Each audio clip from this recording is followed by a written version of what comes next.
Les enjeux du numérique responsable, c'est d'un prime abord, c'est de réduire l'impact environnemental et carbone du numérique, parce que le numérique, aujourd'hui, c'est 2% des émissions de gaz à effet de serre au niveau mondial, autant que l'aviation civile.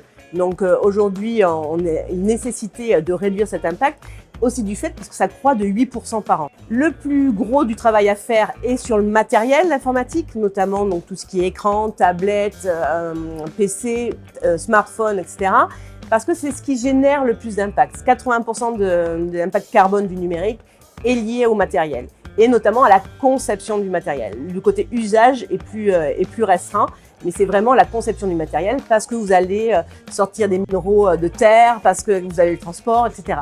Et donc aujourd'hui, on est dans une terre qui a des ressources limitées et donc le numérique et la transition numérique fait que depuis les années 2000, on a une explosion de l'exploitation des minerais notamment et donc ce qui a un énorme impact environnemental et sociétal dans les pays concernés. Ça a un impact partout dans le monde, donc il faut qu'on regarde ce sujet-là.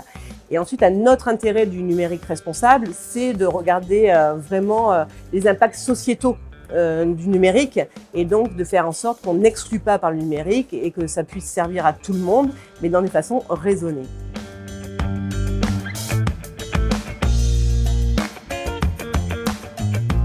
Se poser, regarder ce qui se fait dans la collectivité parce qu'il y a forcément des choses qui se font, de regarder les pratiques plus ou moins vertueuses et notamment de faire surtout son inventaire de son matériel informatique. Parce que c'est ça qui a le plus gros impact, je rappelle 80% de l'impact carbone du numérique, c'est le matériel.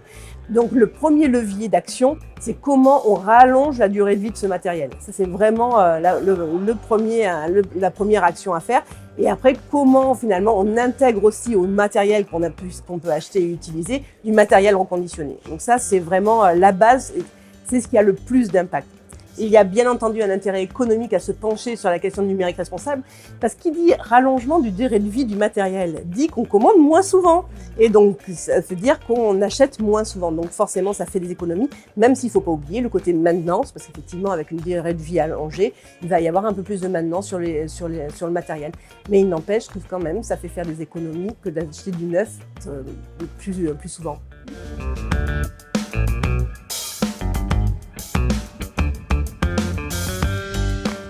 Les mesures phares qu'on a mis en place à Bordeaux Métropole a été d'abord, la première, ça a été vraiment de calculer l'empreinte carbone dynamique de notre patrimoine numérique. Donc aujourd'hui, on sait qu'on est à plus de 15 000 tonnes de CO2 pour Bordeaux Métropole et les 14 communes du service commun.